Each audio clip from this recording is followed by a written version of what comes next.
Então, nós vamos começar a exegese versículo a versículo da parábola. E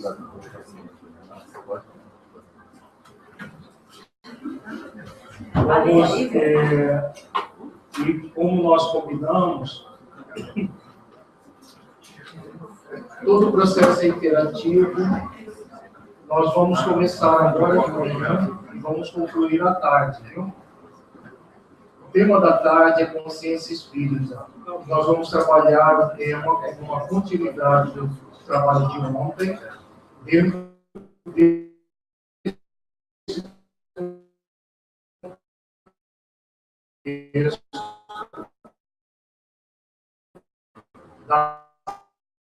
que todos nós espíritas é aquilo que Allan Kardec coloca no Evangelho do Espiritismo, quando ele diz que reconhece o verdadeiro espírita pelo esforço que ele faz para domar as suas más inclinações. E a transformação moral exatamente acontece pela prática das virtudes. A parábola, como nós já falamos, é a parábola das virtudes essenciais, chamada de pastor e das ovelhas. Então, nós vamos adentrar minuciosamente em cada versículo, trazendo para a nossa realidade de espíritos imortais e que neste momento circunstancial nós estamos na liderança dos grupos espíritas, sendo convidados a fazer o trabalho em equipe como voluntários do Centro Espírita. Então, por isso que nós vamos fazer um trabalho só até o final, às 3h30, que está previsto o trabalho. Se eu não daria tempo, em uma hora não dá tempo de nós refletirmos esses 5 versículos na profundidade que nós trabalharemos. Todo mundo já tem? Temos mais? Você tem aí? Sempre pergunta assim. Eu estou com 4 minutos do homem. Tem mais aqui? A cadeira aqui tem vários exemplares. Tem ainda não tem? Só pegar aqui. Mais alguém que está sem? Acho que tem falta.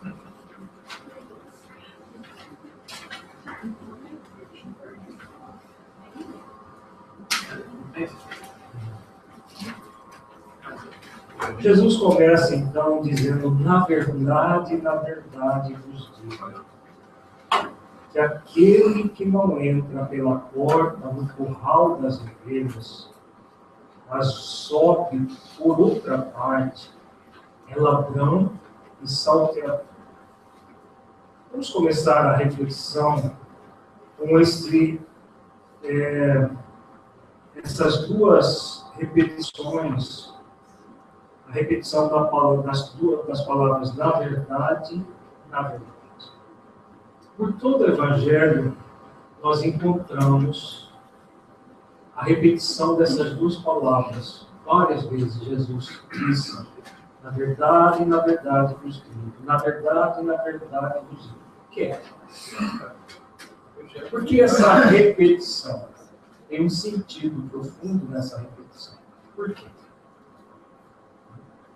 O estudo é reflexivo, então nós vamos fazer perguntas para vocês, não para apertar ninguém, colocar ninguém na berlinda, é para que nós adentremos o sentido profundo de cada expressão e isso faça sentido para nós.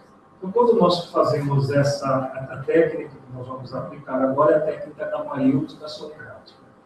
Então, Sócrates fazia isso com uma perfeição que nós estamos engatinhando. Sempre perguntas que remetem a reflexões. O objetivo não é nós adivinharmos o porquê. Refletirmos o porquê disso. Então, por que Jesus, ele por várias vezes, nas parábolas não era muito comum começar assim, mas muitas e muitas, se nós formos buscar no Evangelho como um todo, os 4 evangelhos de Mateus, Marcos, Lucas e João, nós vamos encontrar essa expressão aqui várias vezes. Por quê? Será que ele se refere às leis divinas? Repete. Pode falar em francês, será então. que ele- Ele sabe a pergunta. Pode falar em francês. Não, não pode. Est-ce que se refere Pode ser, ao É que tem gente que não fala francês, é. e aí ele traduz para os dois que falam. Então, a verdade é ousado, né, falar assim, estou dizendo a verdade, né? Mas quando é que podemos dizer que a verdade está aqui?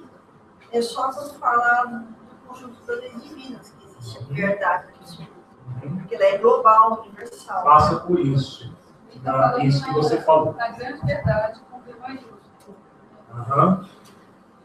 Então, tem a ver com isso. Mas por que ele estava? Porque ele estava se referindo a nós, que somos guiados por ele. Por que ele repete? Na verdade, vos digo. Eu acho que pode ser também, como o Márcio falou da questão que as palavras são camadas, são etapas de consciência. Então, temos a própria verdade para a gente chegar à verdade mais pura, na verdade e na verdade.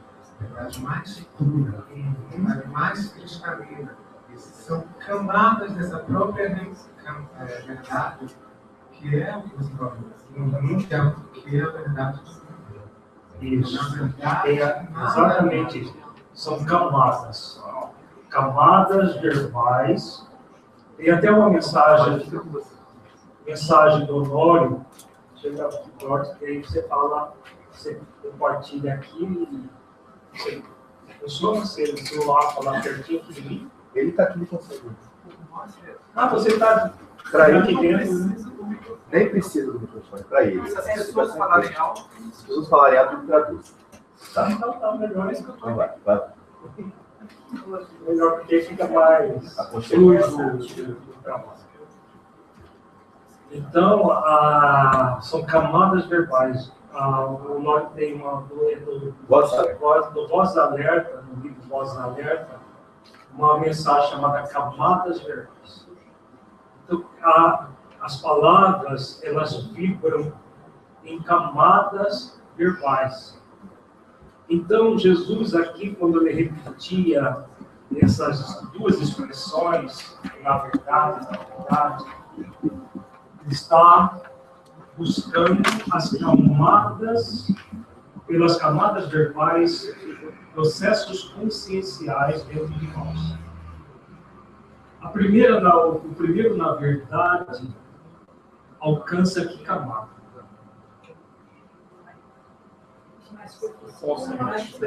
Mais superficial. Essa camada do estado de vigília usual.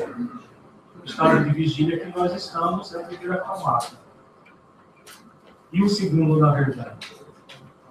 Qual é o objetivo? sentimento, Lá no eu profundo. Então, chamar a atenção do eu profundo, da essência divina, para essa verdade. Como se ele solicitasse que a verdade que está íncita dentro de nós é como se fosse um ímã. Quando ele dissesse na verdade, quando ele disse na verdade, isso que está dentro de nós vibrava, para a gente prestar atenção, tem algo a mais dentro de nós. Então, são duas camadas a serem atendidas.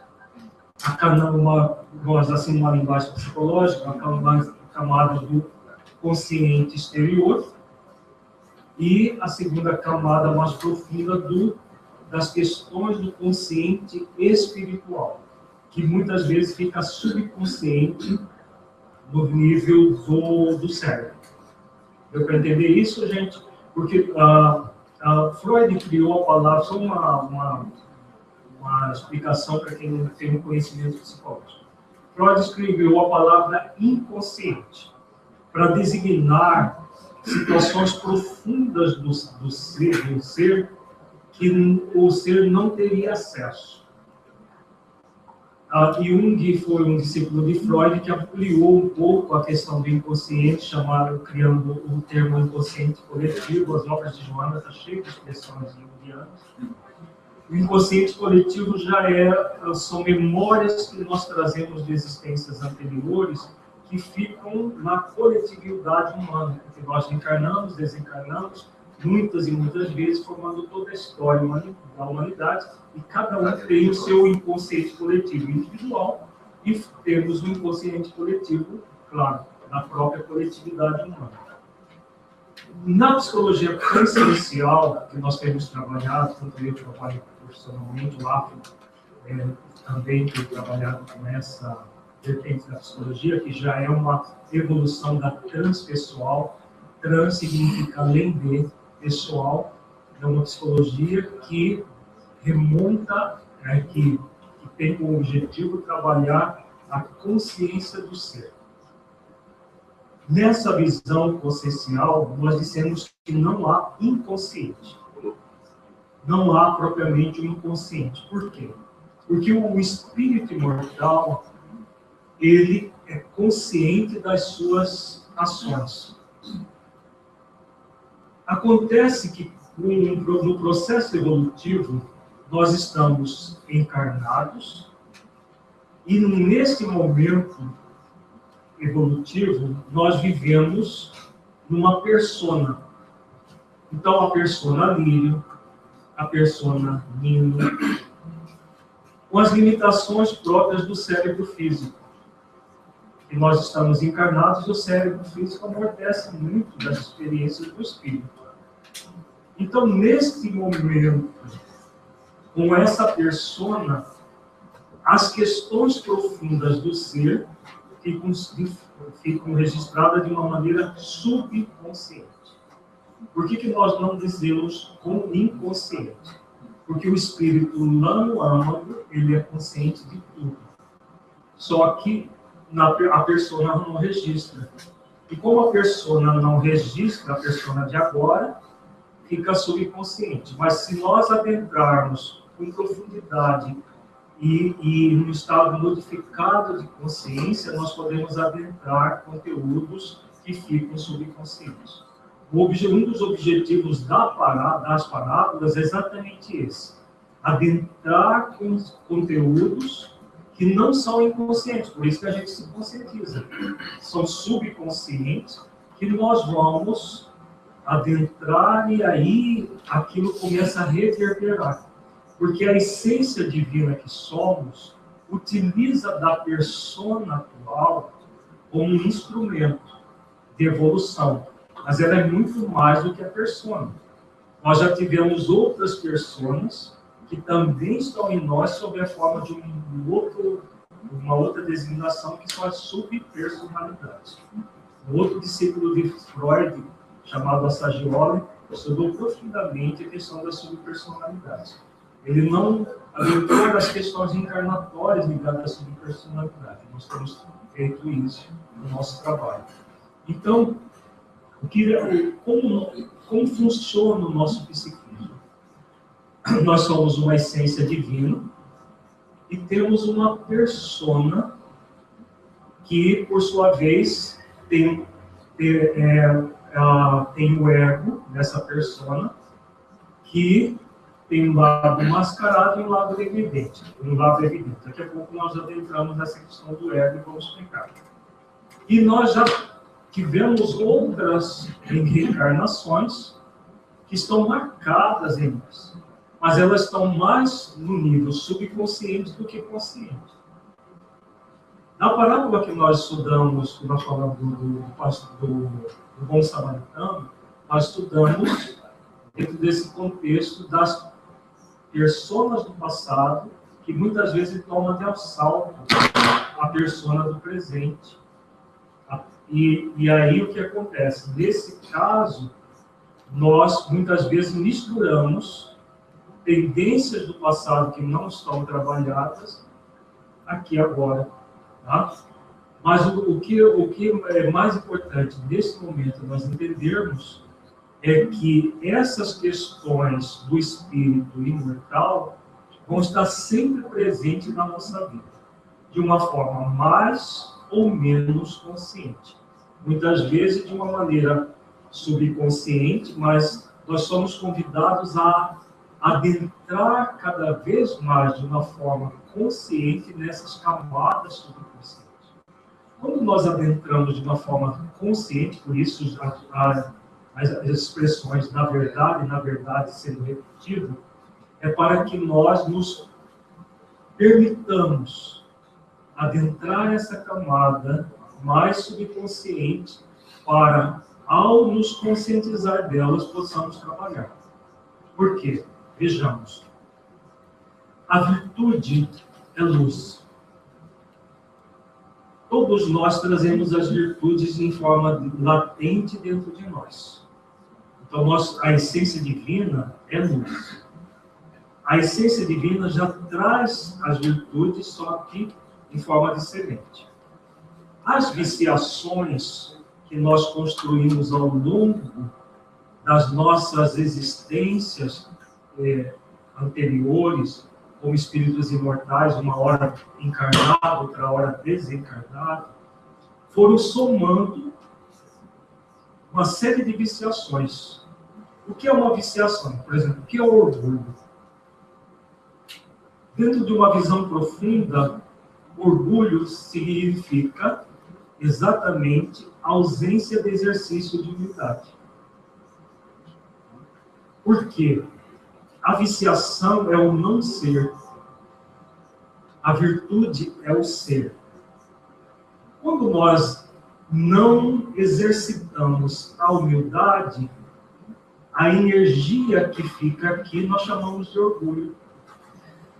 Quando nós não exercitamos o amor, a energia que fica no lugar do amor é o desamor. Tá? Quando nós não exercitamos a serenidade, a energia que fica no lugar dela é a ansiedade.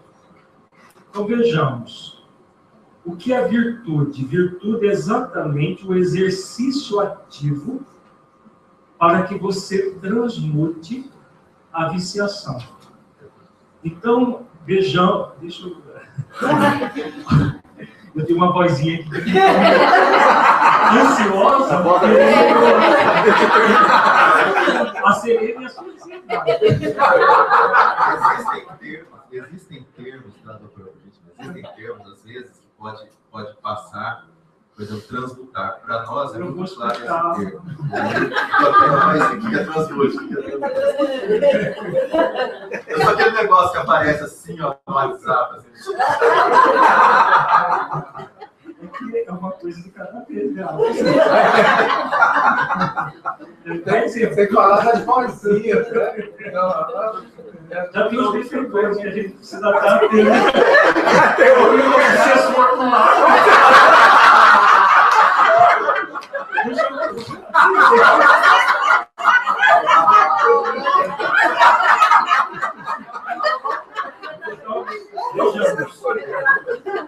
Voltando aqui. Talvez seja melhorzinho, não? Esse vai ser só uma vez. Voltando à questão. Então, nós temos, dando exemplo para ficar melhor refletir. Vamos pegar ansiedade e serenidade, que é bem próximo de todos nós, né? Orgulho, acho que não é, não, né? Desamor também não. Vamos pegar um exemplo, um sentimento mais simples. Então, ansiedade e serenidade. A pessoa ansiosa é aquela que está sempre querendo o tempo, né? Que o tempo seja atropelado. No sentido de que ela quer adiantar aquilo que é do futuro para o aqui e agora. Né? Ou querendo controlar coisas externas. Quando o espírito não está consciente dessa realidade, que ele não controla o tempo, que ele não controla os outros, que ele não controla as circunstâncias externas, o que acontece? Quando ele não está consciente disso, ele não exercita a virtude da serenidade. O não exercício da virtude da serenidade gera o estado de ansiedade, que vai ser maior ou menor de acordo com o nível de ilusão de controle que ele tiver.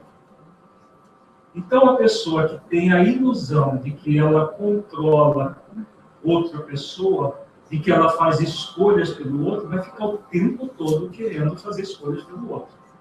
O tempo todo controlar as circunstâncias. Por exemplo, ela está no trânsito, ela vê um engarrafamento e ela fica desesperada porque ela quer que o carro voe por cima dos outros carros. Não tem o que fazer. Todos nós sabemos objetivamente que não tem o que fazer. Mas a pessoa fica ali querendo, se ela pudesse, ela pegava o volante, né? Desejo não falta para isso. Mas, né, são leis da física que você não vai derrogar. Mas o que acontece? Isso tudo fica no nível apesar da objetividade do fato, nessa hora a razão fala muito pouco, porque o que brota é a emoção equivocada da ansiedade. Essa angústia, essa inquietude de não conseguir ter controle sobre aquilo que a pessoa gostaria de ter. Em relação ao tempo, as coisas do futuro nós não temos como trazer para o aqui e agora. Você vive só o tempo presente, você não vive o futuro. Mas quando a pessoa tem a ilusão de que ela dá conta de viver o futuro, ela vai ficar o tempo todo projetando o futuro, querendo que aquilo que é do futuro seja para ontem. As pessoas até falam isso. Comigo as coisas têm que ser para ontem. E vive numa pilha de nervo. Isso tudo é o quê?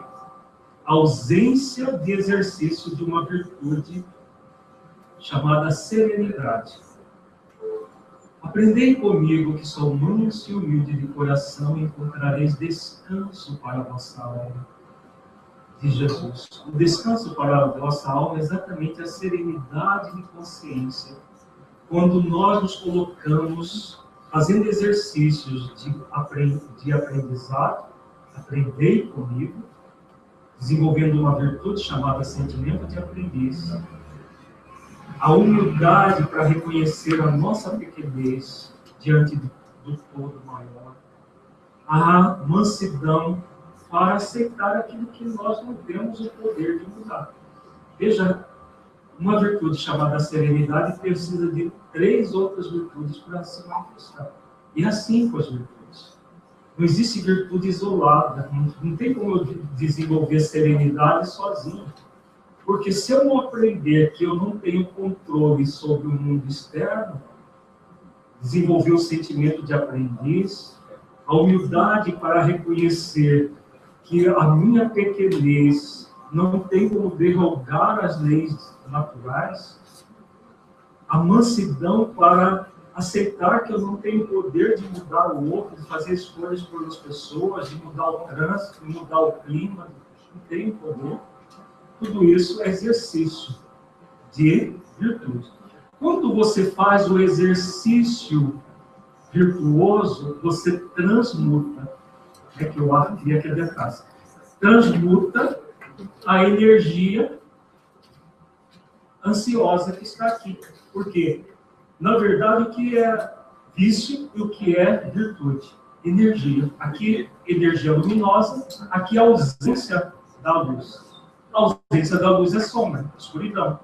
Você não combate escuridão. Imaginemos que essa sala aqui tivesse totalmente escura e eu desse uma foice para cada um acabar com a escuridão. Olha, pega e maneja com vontade, com bastante força, essas foices para acabar com a escuridão. Vamos fazer isso? Em pensamento? Só em pensamentos. Daqui a pouco está todo mundo estraçalhado, chamando a ambulância para nos levar para o hospital. Né? O que nós precisamos? Uma lamparina já ia fazer uma diferença grande. Agora, se tivermos uma lâmpada dessa moderna, melhor ainda. Né? Celular, né? Lanterninha de celular, tem várias formas. Então, vejamos, nós não lutamos contra a sombra. Nós criamos a luz. Então, ansiedade é sombra, serenidade é luz. Quando você projeta a luz na sombra, o que acontece com a sombra? Se dilui. Então, é muito comum quando nós trabalhamos isso, então, as pessoas querem acabar com o sentimento negativo. Fica lutando contra ele. Mas eu não posso ficar ansioso. Mas eu não posso ficar ansioso. Quando decidiu, o que acontece com você se você ficar tentando negar o sentimento dentro de você? Você negar a sua sombra. Você não nega a sombra. Porque a sombra já é ausência. Ela já é não. Ela já é não exercício da luz. Se você nega, o que você está fazendo com a sombra? Reforço. Ampliando, você está reforçando a sombra. Então, usando uma analogia quantitativa, só para a gente ter mais uma ideia, vamos imaginar que a sua sombra de ansiedade esteja aqui em 99, porque você já está... Significa que a sua luz de serenidade está em 1, aqui do outro lado. Né? Só analogicamente, tá, gente? O que vai acontecer? Você vai lutar contra aqui? Se você lutar, vem para 100. O 1 que você já conquistou aqui, claro que você não perde aqui, mas você deixa de exercitar ali. Então, você não luta contra aqui. Você vai desenvolver o que está aqui. Então, cada exercício, como aprendiz da vida, que você faça para aceitar aquilo que você não pode mudar, para focar no tempo presente que você está fazendo, o exercício para você ampliar a serenidade. Quanto mais exercício você vai fazendo, daqui a pouco, a sua serenidade está em 50. O que aconteceu com a ansiedade? Está em 50. Daqui a pouco, a serenidade está em 70. A ansiedade está em 30. E assim, isso que é transmutar. Você amplia a luz, a sombra vai naturalmente se diluindo até apagar. Totalmente, apagar não. Acender a luz, a sombra desaparece. Quando tiver 100 de serenidade aqui, o que aconteceu com a ansiedade? 0. E isso acontece quando vai acontecer isso com todos nós, com todas as virtudes e todos isso? Perfeição. Quando alcançarmos a perfeição. O espírito puro, o que é o espírito puro? Aquele que as virtudes estão todas em 100 e as viciações todas em 0. Isso só o espírito puro que vai conseguir. Olha que todas, sem exceção, tiverem 100 e todas as viciações zero, nós nos tornamos espíritos puros. E aí tem a questão de trabalhar em parceria com os espíritos, porque na liderança espírita, às vezes a gente esquece que a gente trabalha em parceria, a gente quer fazer tudo. Tudo está errado, a gente acha que a gente que é o responsável e deu errado. Tudo que dá certo, a gente vai querer achar também. Fundamental o que você falou. Tem uma divisão até onde a gente pode ir, até onde eu trabalho. Exatamente. Por quê? Uma das questões importantíssimas do trabalho do bem é analisar as questões do âmbito do espírito imortal. Então, nós somos espíritos imortais. Todos os nossos companheiros de trabalho são espíritos imortais. Muitas vezes nós entramos num estado de ansiedade de querer as coisas para ontem. Nós estávamos conversando isso ontem lá no Fraternidade. Nós queremos as coisas de forma imediata, mas o espírito imortal, as coisas não são imediatas, são mediatas. Vão acontecendo ao longo de muitos e muitos séculos, milênios de evolução. Então, se nós entrarmos no estado de querer as coisas de forma imediata, nós aprofundamos em ansiedade e aprofundamos um pouco mais nessa questão, porque nós estamos trabalhando já com consciência espírita no nosso trabalho. O que leva a isso? Essa ansiedade das coisas imediatas, se nós somos na raiz, se nós temos para gerar serenidade o sentimento de aprendiz, a humildade e a mansidão, quais são as viciações que essas três virtudes iluminam? Humildade e orgulho. Orgulho. Serenidade e Hã? Mansidão. Qual é o vício que a mansidão ilumina? Rebeldia. Então já temos orgulho e rebeldia. E o sentimento de aprendiz? Ele ilumina qual movimento? Exigência de perfeição. Tá? Então vejamos. O líder que se exige perfeição.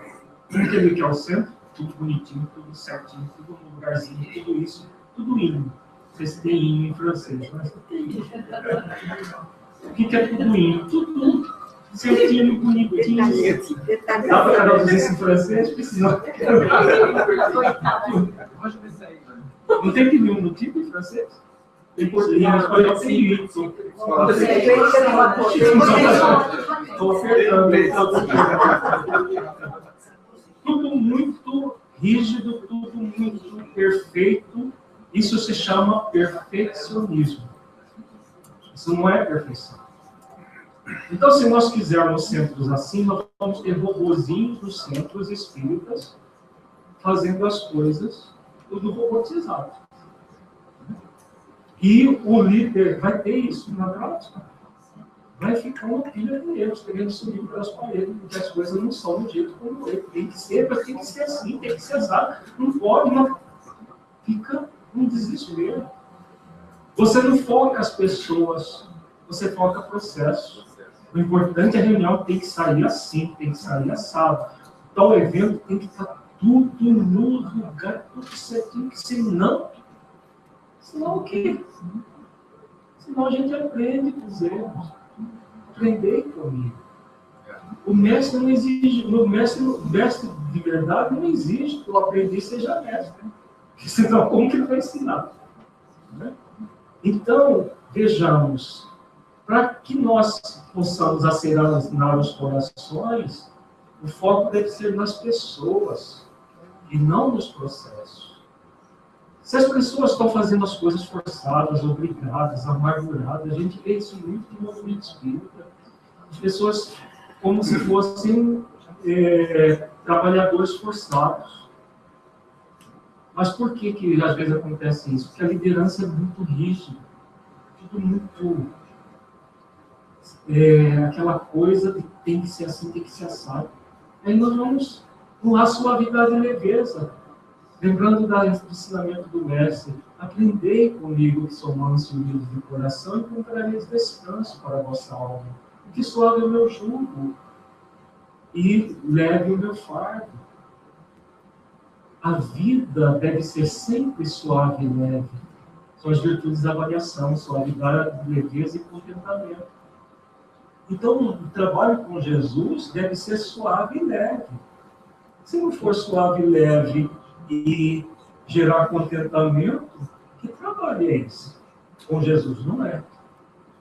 Então nós vamos refletindo essas questões, nós vamos adequando, aprendendo que as coisas não acontecem a ferro e fogo. Nem negligência em relação àquilo que nós já podemos e devemos fazer, nem exigência de perfeição. Então vejamos, uma simples virtude como a serenidade, quanto aprendizado nós podemos desenvolver no nosso dia a dia, fazendo esforços para aprender com os nossos erros. Isso é um significado de você adentrar nessas camadas dentro de você para buscar a essência, o que faz sentido disso, o que não faz. Ficou claro isso, gente? Ficou claro que é na verdade, mas não saímos na verdade.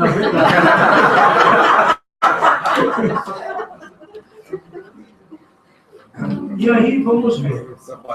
Na verdade, vos digo que aquele que não entra pela porta do curral das ovelhas, mas sobe por outra parte, é ladrão e salteador. Aqui nós temos vários símbolos. nós temos a porta do curral das ovelhas, aquele que não entra pela porta, que é o ladrão e salteador, que sobe por outra parte. Nós vimos que, vamos remontar à época, e depois de sair da época e das questões concretas, nós trazemos para o símbolo do aqui e agora e do como nós podemos decodificar esse símbolo. Então, o aprisco, o curral, era um muro de mais ou menos 1,10 m, 1,20 m, e não tinha telhado, porque lá naquela região chovia pouco, então as ovelhas ficavam ali, e durante o dia, para passar a noite, durante o dia eram levadas para as pastagens, que eram todas naturais, não eram plantadas. Então elas comiam o que tinha de vegetação, tal. Era assim que funcionava. Então Jesus pega esse ambiente que era comum na época, as criações de ovelhas eram o animal mais criado pelos hebreus, né? Boi, porco, eles não tinham esse hábito. Mas as ovelhas sim, cabras e ovelhas. E até hoje nessa região é isso que fazem. Então, aquele lugar murado tinha uma porta. É por essa porta que entrava as ovelhas, conduzida pelo pastor. Então, aqui Jesus está falando da porta do curral e de alguém que não entra pela porta. Nós já vimos a ovelha, que é outro símbolo. Ela é o símbolo do quê? As virtudes. A ovelha simboliza as virtudes. O aprisco, o curral das ovelhas, é o lugar onde as ovelhas ficam guardadas. Como que se chama esse lugar em nós? Coração. Coração. Coração simbolicamente sim, mas é em algo transcendente do espírito mortal. Onde estão? Na consciência. Da mesma forma que as leis divinas estão na consciência, as virtudes estão na nossa consciência, de forma latente. Né? Simbolicamente, o coração, sim, que é o símbolo da virtude. E energeticamente está ligado ao chakra do coração, esse chakra do amor e da compaixão. Então, se nós temos no aprisco as ovelhas, temos uma porta para entrar nesse aprisco. Temos alguém que não entra pela porta, sobe por outra parte. Jesus está mostrando aqui alguém que está querendo usurpar o lugar do pastor. Acorda? Ele estava querendo usurpar o lugar do pastor. Então ele está querendo entrar para roubar a ovelha. Um detalhe aqui. Um detalhe interessante. Entrar pela porta tem uma relação com subir por outra parte. Entrar pela porta é uma atividade. Subir por outra parte também é uma atividade. Uma é uma questão luz, outra é uma questão sombra. Uma revela que a pessoa é ladrão e salteador. Na verdade, não é pessoa, uma estrutura dentro de nós. E a outra vai revelar a essência. Então, nós temos, como o Marco colocou, dois movimentos. Entrar pela porta e subir por outra parte.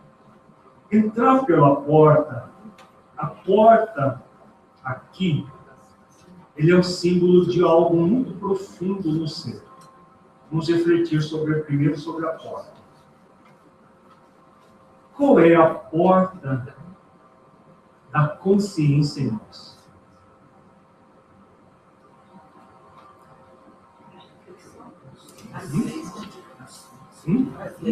As leis divinas estão na consciência. A reflexão é um meio para chegar à porta. Né? Entrar à porta. A vontade passa pela vontade. A atividade é ligada à vontade. O que é? A vontade abre em você, então. Já que você falou da vontade. A escolha. A decisão, a escolha e a decisão. Você escolhe. A escolha está ligada a que lei? Lei de liberdade. Né? A lei de liberdade. Você escolhe e acessa a lei de liberdade. Para quê? Se autoconhecer. Você vai mobilizar dentro de você uma força. Você lembra como que é o nome dessa força? Indo evolutivo. Hã? Indo evolutivo. Não. Outra força. Ó, tem a ver com a vontade. Quase isso que você falou. Só que é autoevolutivo. A força autoevolutiva. É a força autoevolutiva que é fruto da reflexão, que a Márcia falou, que faz com que você adentre por escolha consciente. Você foi criado simples e ignorante, como está lá na questão 115 do Livro dos Espíritos, e tem uma missão. Alguém lembra qual a missão que os benfeitores colocam na questão 115? Seremos todos perfeitos. Hã? Seremos todos perfeitos. Então, isso é o final. A missão. Hã? Evoluir é o processo. Na questão 115, eles colocam o que eles falam, nós somos criados simples e ignorantes, e a cada um foi dada uma missão. Então, a missão isso é o processo. A missão é muito específica, está lá na resposta. A transformação é o meio. Justiça, amor e caridade. Justiça, amor e caridade é uma das leis. É essa missão. Conhecer essa missão. Ah, já falei. Essa atividade. O conhecimento. Né? O conhecimento. Temos uma missão de conhecer a verdade para nos aproximarmos de Deus. A missão é essa, conhecer a verdade para nos aproximarmos de Deus. E a verdade o que é? Você falou uma das leis que compõem a verdade. São todas as leis. E o conhecimento no nível dos 3 níveis de conhecimento. Conhecimento para superar a ignorância do não saber, a ignorância de não sentir a verdade e a ignorância de não vivenciar a verdade. Nós somos criados simples e ignorantes porque nós viemos dos 3 reinos anteriores da natureza, mineral, vegetal e animal. O princípio inteligente evolui e quando ele alcança o estágio que o capacita a entrar no reino nominal, ele está nesse estágio de simplicidade e ignorância. Porque até o reino nominal, a evolução é feita por uma lei, que é a lei do automatismo. O animal, o mineral, o vegetal, o animal não tem livre-arbítrio, não evolui por escolha, ele evolui pelas próprias leis divinas. Quando nós adentramos no reino nominal, nós vamos mobilizar as leis morais por escolha consciente. No primeiro momento, de uma forma bem rudimentar, mas vamos ampliando a nossa capacidade e o grande objetivo do Espírito é conhecer essa verdade, superando os 3 níveis de ignorância: de não saber, de não sentir e de não vivenciar a verdade. Nesse esforço, o Espírito se aproxima de Deus, manifestando nele as virtudes que Deus já o dotou e os atributos de Deus. Vamos desenvolvendo virtudes, conhecendo as leis, manifestando os atributos de Deus. E aí que vai acontecer de nós evoluirmos e chegarmos na pura e eterna felicidade. Vejamos, é possível fazer isso tudo sem esforço, sem esforço de vontade. Então, isso que significa entrar pela porta do curral das ovelhas. Esforço continuado, paciente, perseverante e disciplinado, para mobilizar a chamada força autoevolutiva. Tá? Daqui a pouco nós vamos falar sobre outra força que aparece aqui na parábola, que é aquela que o Ivan falou, que é a endoevolutiva. Nós vamos chegar lá, tem uma expressão exatamente que fala disso. Depois nós vamos observar. Interessante que você falou, que você, quando passa do reino mineral e animal, vegetal e animal, a evolução é automática. Chegou a um ponto que quando você atinge a consciência, que é o que faz o despertar da consciência, Consciência é mais de si mesmo, né? é o mito de Adão e Eva. Quando a Eva come a maçã, ela desperta para a consciência. Isso. E por isso que Deus veio, Adão e Eva vestiram, vocês não estão mais prontos para esse mundo, porque agora vocês têm a consciência. Ou esse mundo aqui não serve mais para você. É a transição do reino animal para o animal. O mito do Éden representa os estágios dos reinos inferiores. E quando, então, eles tomam consciência de si mesmos, eles agora, aquela ideia chamada expulsão do paraíso, na verdade, é a simbologia dessa tomada de um novo etapa. E no reino nominal, agora, aquele paraíso no qual tudo funcionava por automatismo, e eu não, entre aspas, não tinha o esforço de pensar na minha própria evolução, tudo era relação com a natureza, naturalis, como se diz, agora passa a ser uma relação também comigo, com a consciência para a busca da minha felicidade. É necessário esforço a partir daí. É necessário. Mas, veja, isso é tão Por isso que está também nessa mesma texto, que vai passar a comer o pão com o suor do rosto. O esforço, símbolo do esforço de evolução que nós somos convidados. Então, olha que profundo. Esse momento da tomada de consciência, e aí, o reino nominal mesmo, que começa lá no princípio ainda, primitivo, mas já é, e vai evoluindo até chegarmos aqui, pela evolução do suor do nosso esforço, tudo isso tem a ver com entrar pela porta. E aí, isso agora aprofunda, porque agora está indo para o aspecto mais ainda, moral. Entrar pela porta do desenvolvimento das virtudes. Então, do ponto de vista antropológico, nós já começamos a entrar pela porta quando entramos no reino nominal. Já começou o processo. Só que agora nós estamos sendo convidados a entrar pela porta de uma maneira agora consciente de quem nós queremos nos tornar. O eu evolutivo moral. Mas tem a ver também com o que eu acho que você falou da última vez, que sabe da Joana de Ângeles, quando ela fala do estudo do ego, do estudo do eu, do self, Isso. que é o autoconhecimento. Você só vai atingir a autoiluminação através do estudo do eu, do autodiscernimento, do autoconhecimento, que passa pelas virtudes, pela luz, né, e pelas sombras, né, pelos vícios. São reflexões que você vai fazendo para que a luz ilumine a sua. Tá? Verso? Só não fala de porta, para mim também, como simbologia, vem também a questão do limite.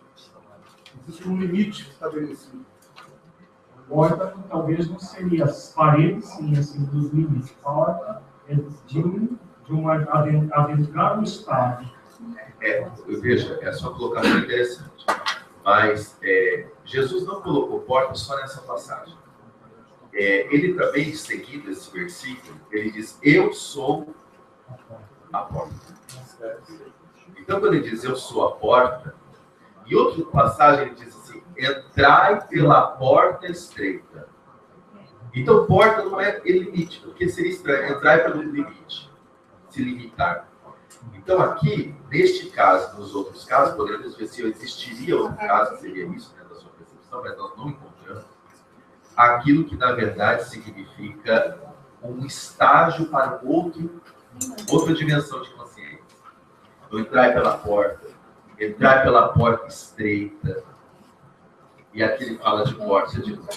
Por quê? A comparação, aqui no caso deste versículo, por isso que é interessante, analisar de maneira consciencial as parábolas, não coloca para nós regrinhas de ingredientes iguais para tudo. Cada caso é um momento de se analisar naquele contexto. Nesse contexto aqui, você percebe uma coisa interessante. Existe uma relação entre entrar pela porta, que é o papel do ladrão e do salteador, né? Que é o papel do pastor, na verdade. E aquele que sobe por outra parte é o papel do ladrão e do salteador. Depois ele vai explicar quem é esse pastor e quem é esse salteador. Por que um age de um jeito? Por que o outro age de outro jeito? E no caso da... Não, era só uma pequena reflexão que eu estava pensando quando a gente diz conhecer a verdade e se autoconhecer. Isso passa pela ideia de que vós sois deuses, na ideia de que nós temos todas essas virtudes dentro de nós, mas nós precisamos. Exatamente. Essa é o vós sois deuses. Isso. Deus escolheu minúsculo porque nós vamos nos tornar no Espírito de Cristo. Uno com Deus. Quando Jesus fala, eu e o Pai somos um, ele não estava afirmando que ele era Deus. Mas ele chegou nessa condição do Deus com D maiúsculo, que é o Espírito na sua pureza máxima. E todos nós estamos nesse caminho. Né? De chegou em todos nós um dia, vamos ser Espíritos Cristos. Tá? E todo o processo de desenvolvimento das virtudes é esse exercício, que vai ter tanto tempo quanto for necessário, até que todas as virtudes estejam estabelecidas. No caso da porta, no caso, eu sou o caminho, a verdade e a vida. Talvez o caminho, o cristianismo, né, qualquer seja a vertente, que seja Cristo, que vai dar o conhecimento, que vai dar a verdade, que são a virtude, e o exercício das virtudes, no caso, a vida, que poderia ser a vida eterna. No caso, essa vida moral, essa vida crística. Uma colocação breve. É interessante o ato lembra a nós que a porta é estreita. O caminho, o significado é duplo. A porta é acessível a todos, mas é estreita. Aí vem o trabalho, o esforço de cada um. Então, é acessível, ela não é fechada, ela é estreita. É acessível, não é fechada. Então, mas para acertar a porta estreita, aí vem o esforço. Essa é uma outra parábola que tem um contexto que Jesus fala do caminho estreito que leva à porta estreita e do caminho largo que leva à perdição. Não a perdição no sentido teológico dogmático, mas a perdição do espírito perdido em si mesmo, sem encontrar o caminho virtuoso. E todo o caminho que leva à porta é estreito no sentido de que ele não tem outros, não é convidativa como a estrada larga que leva à porta. Então, é nesse sentido que Jesus profere essa outra parábola, a parábola da porta estreita. Mas voltando aqui, nesta outra tem a porta também, a porta do curral. Então, nós já vimos que aquele que tomou consciência, aquela pessoa que tomou consciência de que o caminho virtuoso é um caminho de esforço consciente, mobiliza a chamada força autoevolutiva. Todos nós trazemos essa força. Deus nos dotou dessa força. Só que essa força, ela é uma semente. Para que ela vire uma árvore cheia de frutos, requer um cultivo continuado, paciente, perseverante e disciplinado. como cultivar qualquer árvore, você é convidado a fazer isso. Se para uma árvore que vai produzir frutos comestíveis isso é necessário, imagina a árvore da vida em nós. Então, é o compromisso consciencial que nós temos. Só que o que acontece? No processo evolutivo do ser humano, o esforço para nos conectarmos com uma lei divina ainda não é todo mundo que busca esse esforço. Que lei é essa que nós estamos falando? Está ligada à lei de liberdade, mas é uma outra lei, ligada ao esforço diretamente. Existe lei de obrigação no universo? Existe? Não. Não, ninguém é obrigado. Mas então, se não existe lei de obrigação, e o Alípio coloca que entrar pela porta tem a ver com esforço, que lei que está conectada a esse esforço, então? Exatamente. Você, utilizando a lei de liberdade, acessa a lei do trabalho. Para fazer esforços. Qual é a virtude que está conectada com a lei do trabalho, que nos conecta com a lei do trabalho? Alguém lembra? Só lá de... Sabe que é DEC? A virtude que nos conecta à lei do trabalho. A progresso é a lei do progresso. Ele falou Operosidade, exatamente. Como? Operosidade. A pessoa que não quer trabalhar é uma pessoa de que tipo? Tem a ver com a preguiça. Ociosa. O ladrão e o salteador, que tipo de pessoa é? É ocioso. Ele fica o dia inteiro sem trabalhar para surrupiar o que o outro trabalhou. Normalmente, que horas? À noite. Que horas que está acontecendo isso aqui? As ovelhas estão lá no pasto?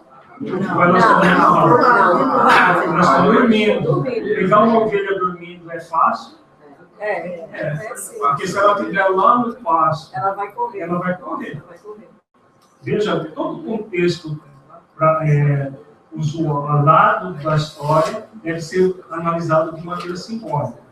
Então, vejamos, ele está saindo da história à noite, o ladrão que passou o dia inteiro ocioso, ele vai e quer pegar a ovelha, ele pega para fazer um churrasco no outro dia, né?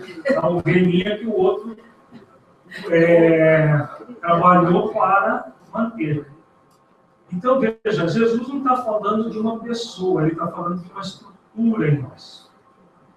Qual é a estrutura em nós, uma estrutura psíquica, que tenta possuir a ovelha sem trabalhar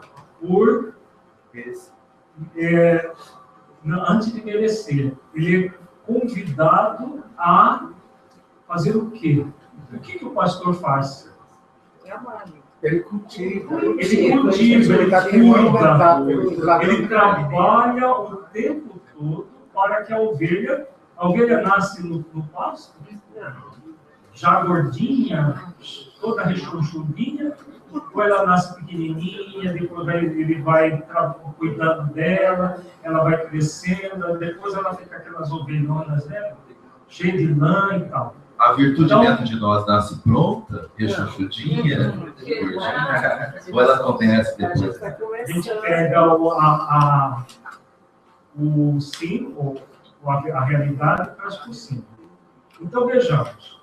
Nós estávamos lá com o aprisco cheio de ovelhas, fofinhas, bonitinhas, que foi cuidada por aquele que entra pela porta. E não pelo ladrão que, a altas horas da noite, vai lá e pega a ovelha para usufruir da ovelha sem ter cuidado da ovelha. Qual é a estrutura psíquica em nós que, em vez de fazer esforço para desenvolver virtudes, quer ter a virtude sem nenhum trabalho? Quer parecer virtuoso. Quer ter a virtude sem nenhum trabalho, simplesmente como um ladrão no seu terreno. Está querendo queimar etapas ali. Hã? Ele está querendo. Como que se chama isso? Lei do mínimo esforço. Não, o mínimo esforço. Nenhum esforço, na verdade. Não existe uma lei para isso. Mas tem a ver com esse movimento do mínimo esforço, do nenhum esforço. Lei da inércia. Da inércia. Primeira lei de Newton. Como que Jesus chamava esse tipo de pessoa?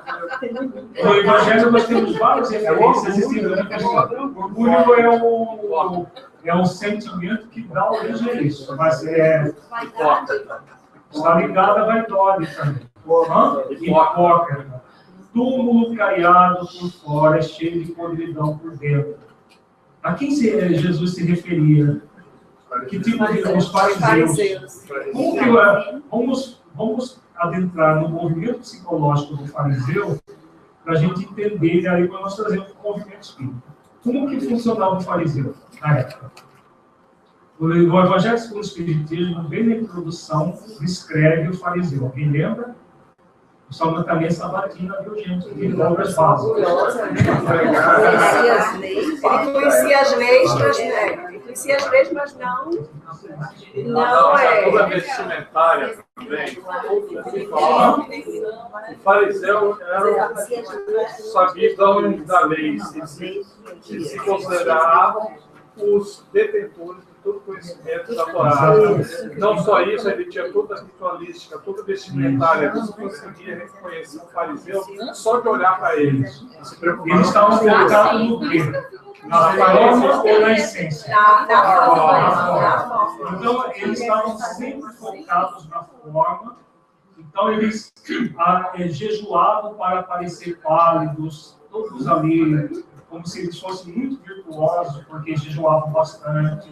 Eles oravam, tem a parábola do fariseu e do publicano, batendo no peito, eu sou virtuoso, em voz alta. Isso tudo era típico do fariseu. Não? Isso é virtuoso? Não. Isso é o quê? Aparência de virtude. Então, ele está entrando pela porta ou ele é ladrão e salteador? Quem age assim? Ladrão salteador. Exatamente, o símbolo é esse. Então, esse é a postura que Jesus está mostrando aqui. É a postura do fariseu. Modernamente, a psicologia chama isso de máscara do ego. São as máscaras do ego. O ego faz parte da persona que nós estamos usando nesta existência. Existe um fenômeno chamado personismo.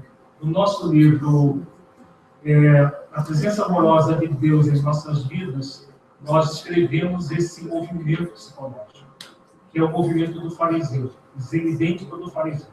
Personismo é o culto à persona. Então o fariseu, ele achava que ele era muito virtuoso. Ele acreditava nisso. Isso, desde pequenininho ele era doutrinado para ter essa virtude de faz de conta. Então ele crescia nesse ambiente. Então ele acreditava que ele era. O fato de alguém acreditar que é virtuoso não torna a pessoa. Então o que acontece com a pessoa que cultua o personismo? Ela vai viver conforme a persona. Tá? Isso acontecia só na época lá do fariseu? Dos fariseus? Não tem mais em Cuiabá. Existe fariseu até hoje? Hoje é aquele, sabe com quem está falando? Nós estamos refletindo sobre a consciência espírita. Pode acontecer de nós termos movimentos assim do centro espírita? De personismo e não de cultivar as virtudes? Pode ter movimentos mascarados do ego em vez de cultivar as virtudes? Quando nós temos um movimento assim, há consciência espírita? Então, é um processo de inconsequência e não de consciência. Por quê? A doutrina espírita tem como objetivo reviver o Evangelho de Jesus em espírito e verdade. O movimento espírita não é para levar avante a doutrina.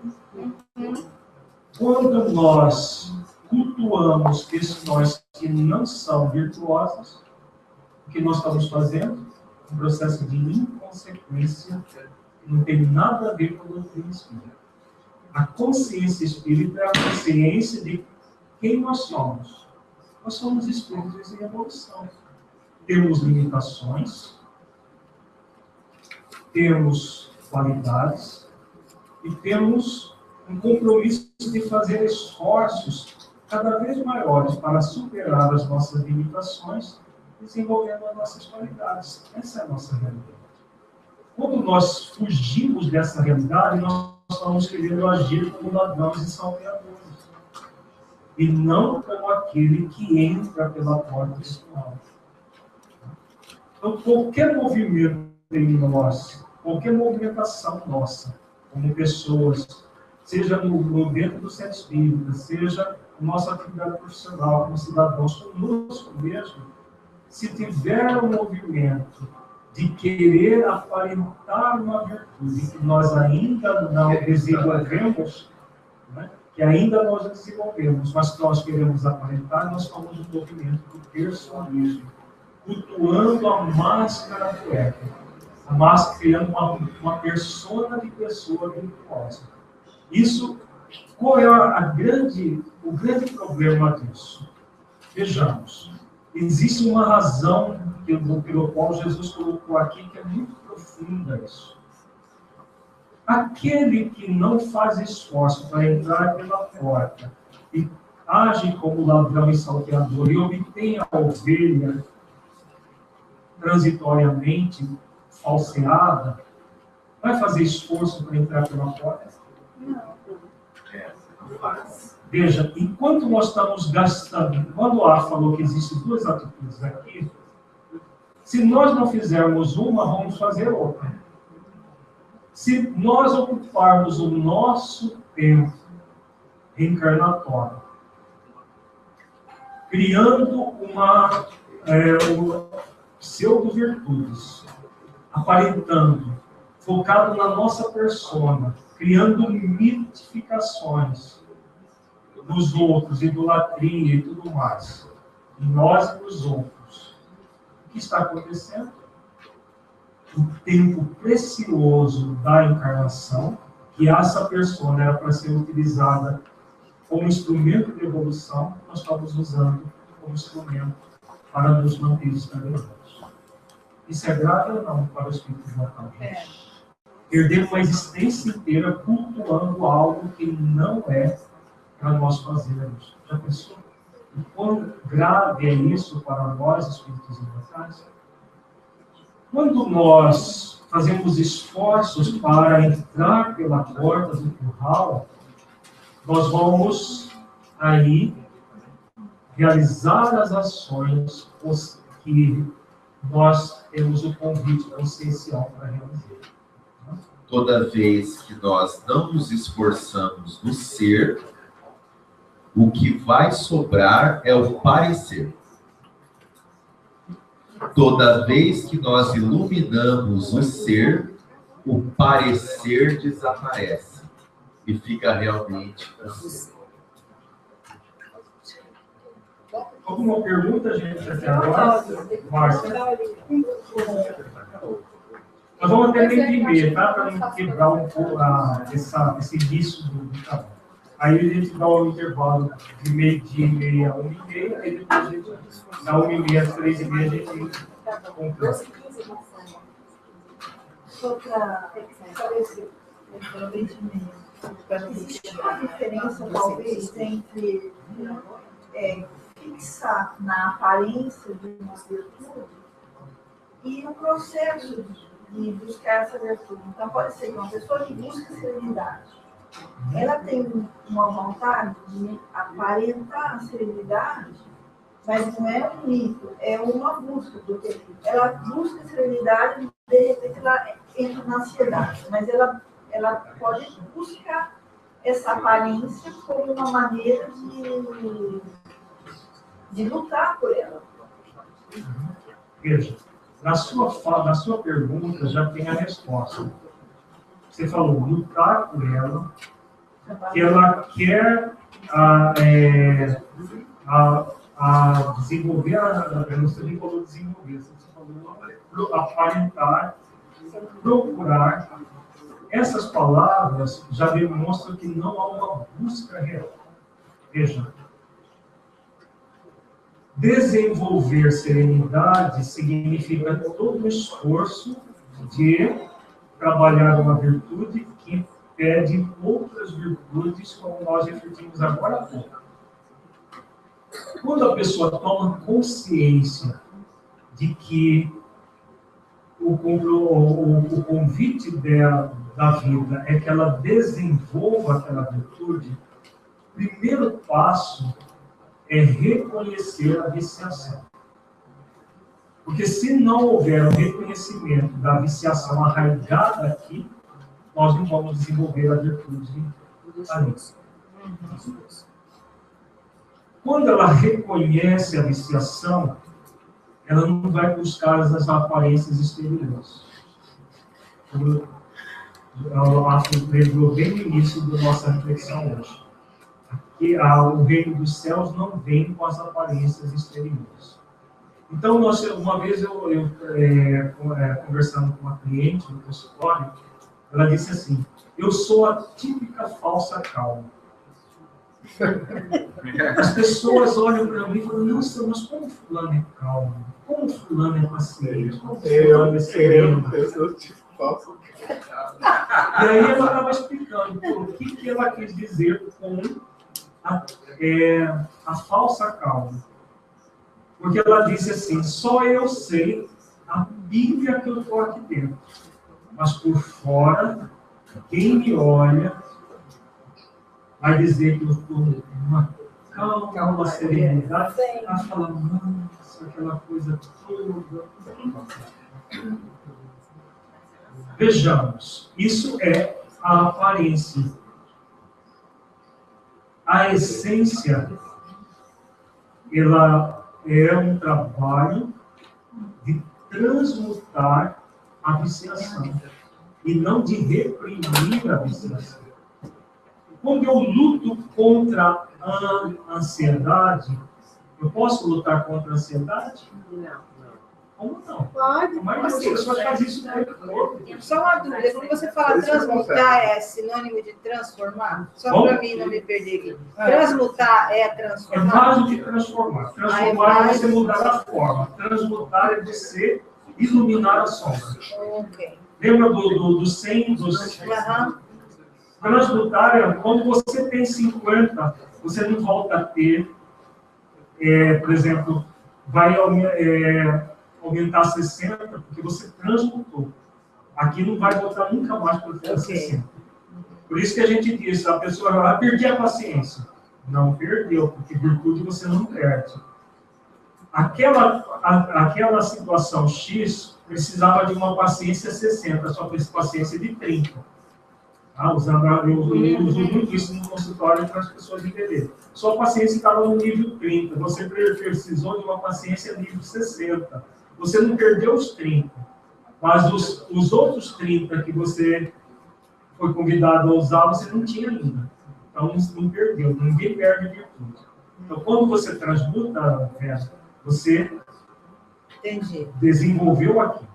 Então, voltando à questão. Quando eu luto contra a ansiedade, o que eu vou fazer? Eu vou reprimir essa ansiedade.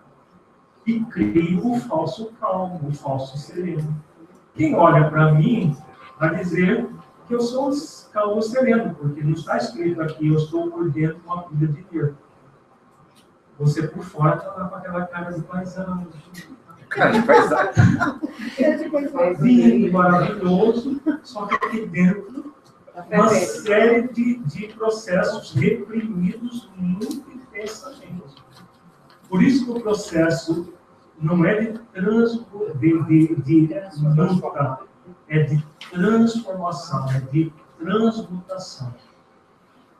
A transformação, qual é a diferença entre transmutar e transformar? Transformar é o processo gradativo que vai acontecendo. Pela transformação acontece a transmutação. Tá? Nós temos autoconhecimento, autodomínio e autotransformação, que é o processo que nós chamamos de movimento do espírito na direção da virtude. Quando vai acontecendo essas tríades, autoconhecimento, autodomínio e autotransformação, vai acontecendo a transmutação das viciações em virtude. Entendeu, Vera? Obrigada. A transmutação é o movimento que acontece na somatória de todo o processo de evolução do espírito. Mas será que nessa questão da dualidade entre o vício e a virtude que a gente vive, né? Todos os dias, quando você fala assim, para a gente não lutar contra o vício, se a gente aprender cotidianamente a acolher o vício, para poder iluminar ali e ao mesmo tempo iluminando o vício, você ilumina a sua virtude, né? A virtude na verdade é a virtude. Plantar trigo, né? Por isso que eu disse, o primeiro passo é você reconhecer a limitação e acolher que você tem essa limitação. Você não acolhe a viciação. Viu? Isso é importante, esse conceito. Você não acolhe a viciação. Eu sou ansioso. Isso seria um falso acolhimento. Por quê? É como se você fosse conivente com a sua própria ansiedade. Eu sou assim. Tem gente que diz assim, eu sou assim. Como se ela tivesse dado uma desculpa interior para justificar o processo. Aí já é outro movimento. Porque nós temos a repressão e nós temos a acomodação do problema. A aceitação e acolhimento é você aceitar que você tem aquela viciação. Eu não sou ansioso, eu não sou orgulhoso, eu não sou rebelde. Eu tenho orgulho, eu tenho rebeldia, eu tenho ansiedade. Qual é a diferença? Parece que é uma questão apenas de semântica. Não é. Eu sou, esse verbo em português, eu acho que tem transição. Em inglês tem meio complicado. Eu sou você está se identificando com o processo. Eu tenho, eu estou, é algo transitório. O que você tem, você pode deixar de ter. A forma como você está, você pode deixar de estar. Aquilo que você é intrínseco. Então, nenhum de nós é viciação. Nós temos viciações. Então, o reconhecimento, primeiro, é esse. Eu tenho isso. Eu tenho uma ansiedade muito forte. Eu posso reprimir essa ansiedade, lutar contra ela? Posso. Mas não deve. Mas não devo. Porque se eu lutar contra ela, eu vou criar a falsa calma. Eu estou fazendo o trabalho do ladrão e do salteador. Eu não estou desenvolvendo a ovelha da serenidade. Eu estou usurpando uma ovelha que é falsa. Eu não estou desenvolvendo a serenidade. Então, o que eu faço? Eu me acolho com aquela viciação. Eu tenho isso. Ponto. Aí eu aciono que lei? Vou acionar uma lei a partir do momento que eu reconheço isso. Qual lei que eu vou acionar primeiro? Humildade. O trabalho vem depois. Humildade não é lei. Humildade é virtude. Que lei que você aciona? Eu tenho isso. E aí? Eu vou ficar simplesmente observando isso? O acolhimento é um processo de observação. Eu tenho isso aqui, eu tenho ansiedade. Que lei? A aceitação é a virtude que está ligada. Que lei que eu vou acionar para entrar pela porta do curral? Trabalho. O trabalho vem depois dessa outra lei. Vamos por partes. A lei primeira é uma, depois vem a lei do trabalho que ela precisa. Você pode listar as leis? É bom. Pode. Rever a lei. Veja, Quais são as deixa eu leis? ver. São 10. Não, são mais que 10. É. No livro dos Espíritos, está lá, Allan Kardec trabalha explicitamente 10 leis. Mas existem muitas outras que estão de maneira implícita no livro dos Espíritos. Tá? Nós temos estudado no Projeto Espiritizar as 10 leis colocadas e outras leis que são correspondentes a todas essas leis. E aí, quando nós vamos estudando e o seu funcionamento, vai ficando claro a existência dessas outras leis. Então, o exercício para nós podermos pensar e não adivinhar é o seguinte. Quando eu utilizo do atributo do livre-arbítrio e realizo uma escolha, eu me conecto com qual lei? Me conectei com a liberdade para fazer essa escolha. Tá. Porém, todas as vezes que eu faço uma escolha, eu estou fazendo o que comigo? Antes de eu começar a trabalhar, como o Evalino falou, que é a lei do trabalho, eu escolhi e eu já sou autonomicamente o quê? Eu já sou diretamente, melhor dizendo, o quê? Não, toda vez que eu escolho, eu não estou me posicionando? Sim ou não? Eu estou indo para um caminho outro? Sim. Toda vez que eu me posiciono, eu estou, na verdade, fazendo o quê comigo? Me comprometendo. Comprometendo tem a ver com uma virtude. Que virtude? Quando eu me comprometo, eu estou fazendo o quê comigo? Que é típico de uma pessoa que está ficando madura, adulta, ela se... Se eu estou me comprometendo, olha, eu estou fazendo o que comigo? Não, eu estou me responsabilizando. Então, a responsabilidade é uma virtude. Não tem como eu fazer uma escolha e não ser responsável pela escolha que eu faço. Então, toda vez que eu faço uma escolha, eu já sou convidado a entrar na conexão de uma outra lei, que é a lei de responsabilidade pela escolha que eu fiz. Então, eu utilizo da virtude da responsabilidade. Vamos voltar ao raciocínio para a gente aprender que existe um caminho, e não para ser adivinhado, mas para ser seguido, que é um caminho do autoconhecimento, do autodomínio e da autotransformação. Vamos voltar ao primeiro passo, nós saímos do primeiro passo, desse raciocínio que nós estamos fazendo.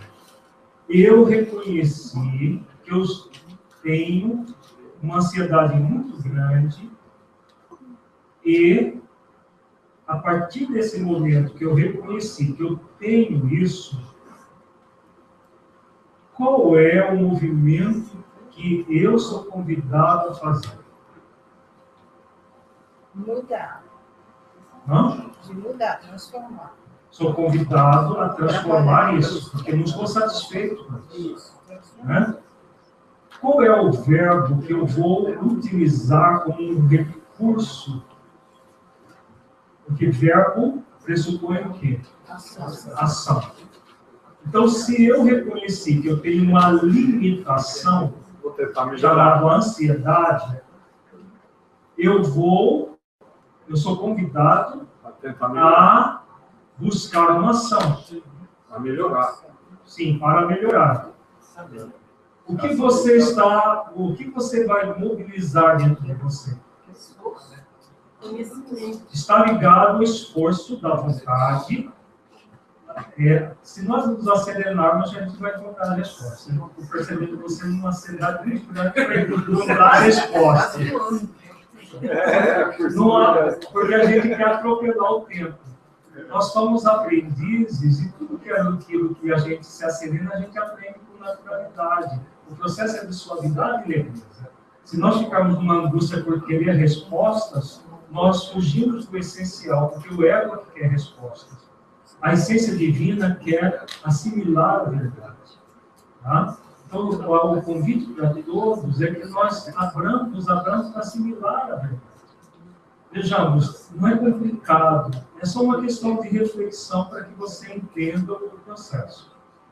Se eu estou diante de uma limitação, tá?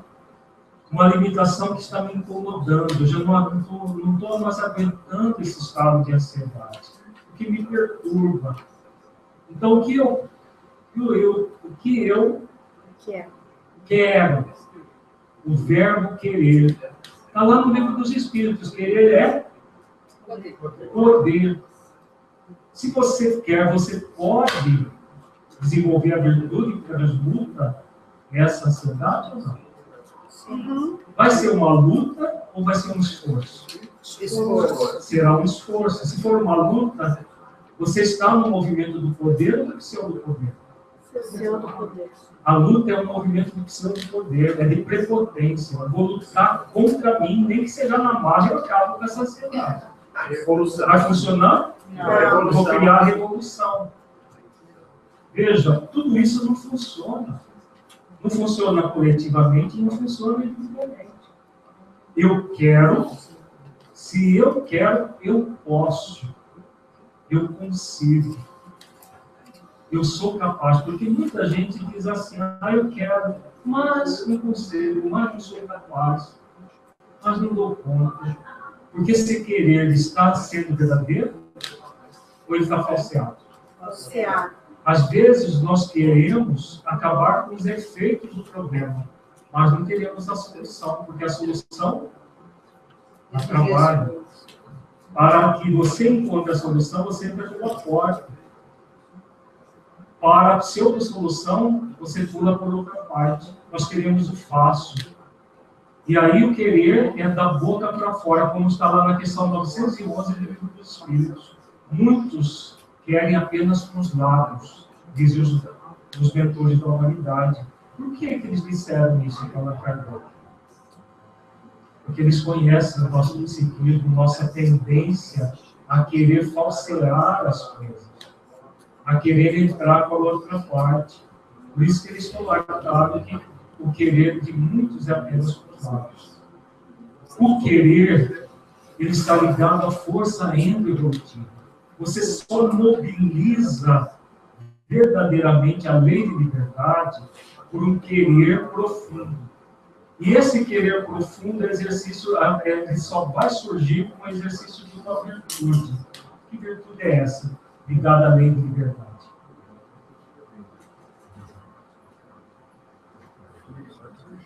Sem essa virtude, o querer não vai ser verdadeiro. Está ligada com todas as leis, ligada ao cuidado, não é? Eu estou com essa limitação. Essa limitação não me satisfaz. Eu tenho isso. Nós já vimos que nós vamos acionar a lei de liberdade, mas você aciona a lei de liberdade de verdade por meio de uma virtude, que faz com que o seu querer seja verdadeiro. A vontade? Responsabilidade está ligada à lei de responsabilidade. Vejamos, para não ser um processo de adivinhação, mas um processo de autoconhecimento. Nós estamos fazendo o exercício de autoconhecimento assistido. Eu estou com um estado de ansiedade que já me angustia. Eu já estou cansado. Estou cansado de viver assim. Reconheci que eu tenho muito isso. Mas eu tenho todas as condições para encontrar o descanso para a alma que Jesus fala, para viver uma quietude emocional, para viver uma serenidade consciencial. Tenho tudo isso. Todos nós temos. Reconheci. Ao reconhecer isso, eu quero mudar isso. Acionei o querer em mim.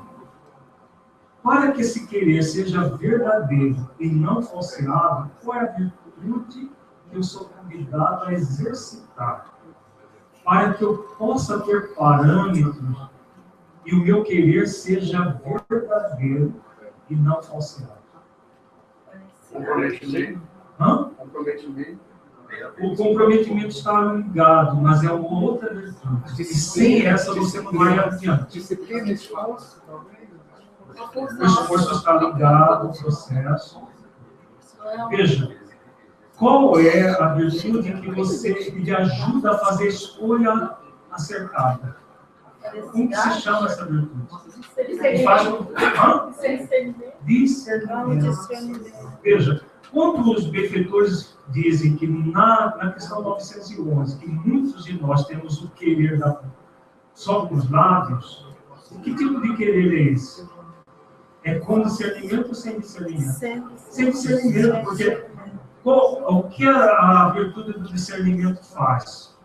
Se eu não fizer esforços verdadeiros, conscientes, eu não vou sair daqui.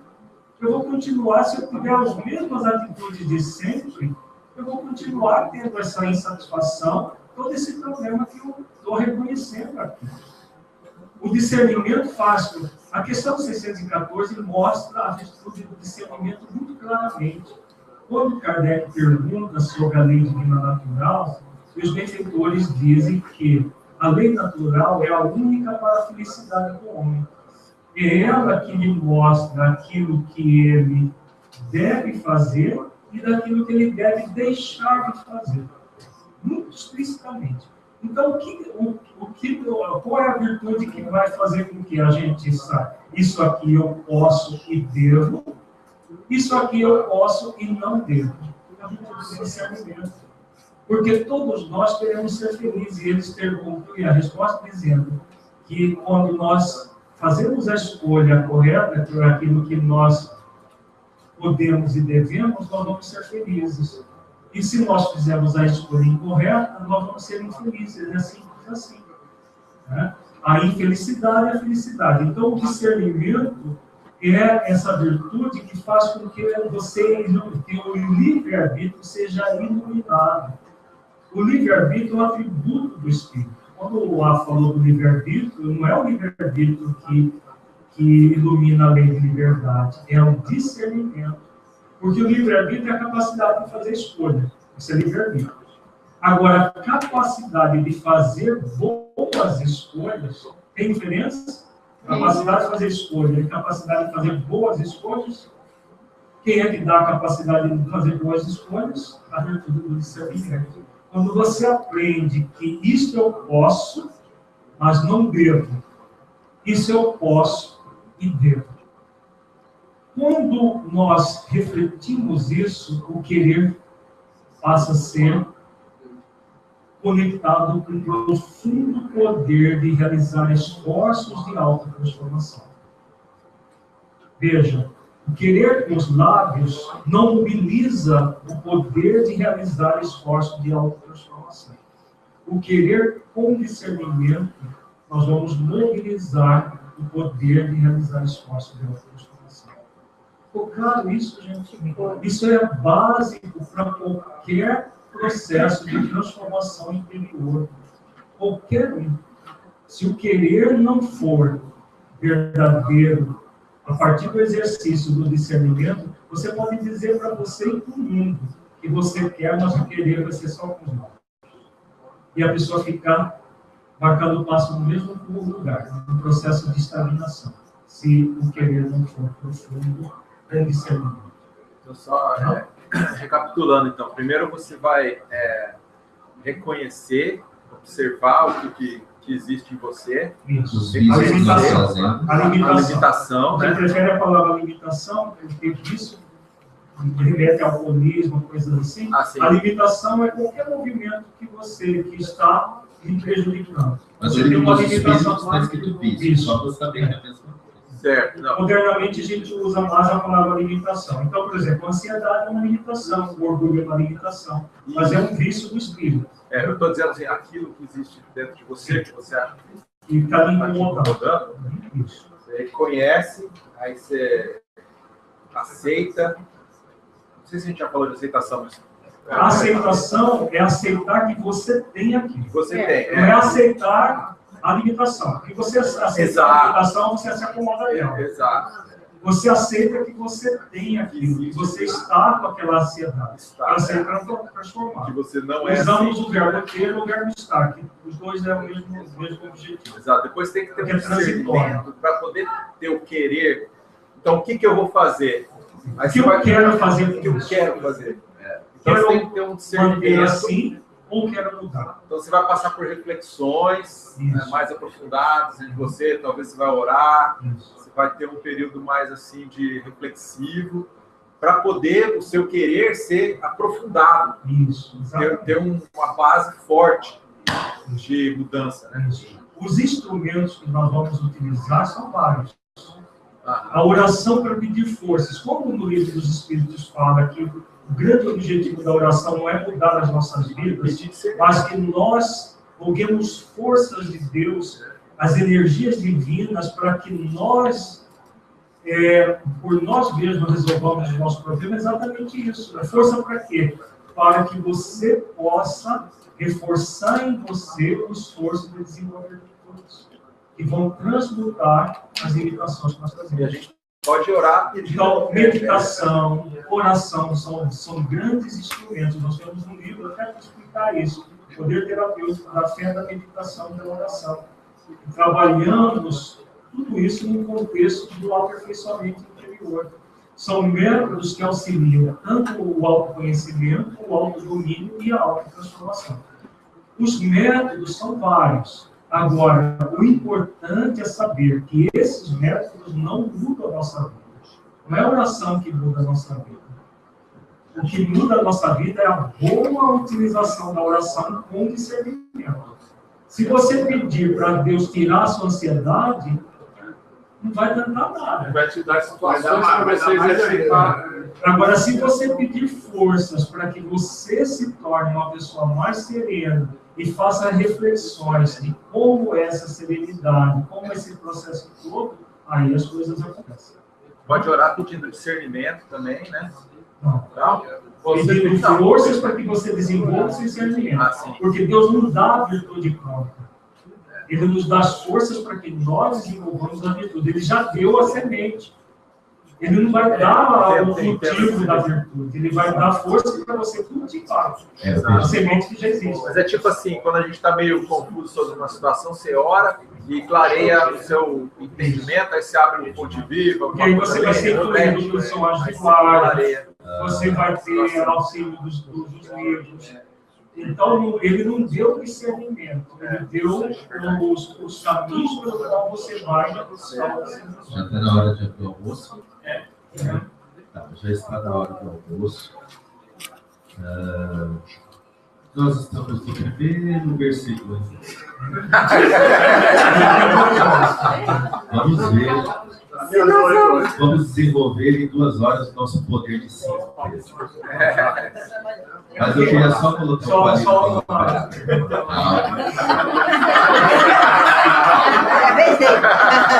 Ele é craque em obsessão.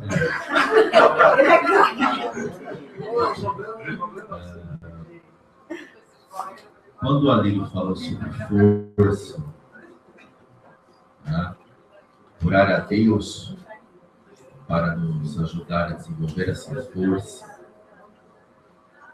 tem a ver com a força autoevolutiva. Conectando-se com essa força endoevolutiva. Tá? Vamos chegar lá. Só para conectar. Ele já vai cantando.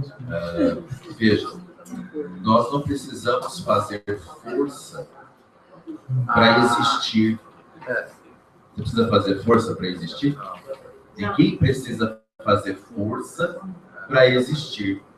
Isso já é. Quem é que fica mantendo você aí enquanto ser? Não no corpo. Estou falando além do corpo.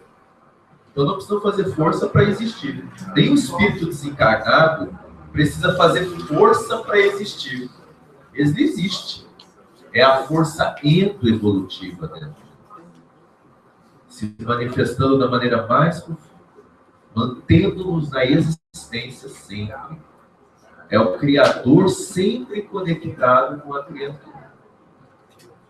Agora, quando nós pedimos, então, essa força, nós utilizamos dessa força que já está em nós, nos conectando com a força autoevolutiva, que é o querer. O que é que eu quero fazer da minha vida. Então, eu quero sentir serenidade, eu quero sentir paz. Olha como é profundo. Em mim, já sou uma energia imortal, uma energia que já vibra. E quando eu quero fazer o desenvolvimento das virtudes em mim, aí eu me conecto com a força auto-evolutiva. Eu estou decidindo o que eu quero para a minha vida. Intervalo do almoço, 1h30, nós voltamos.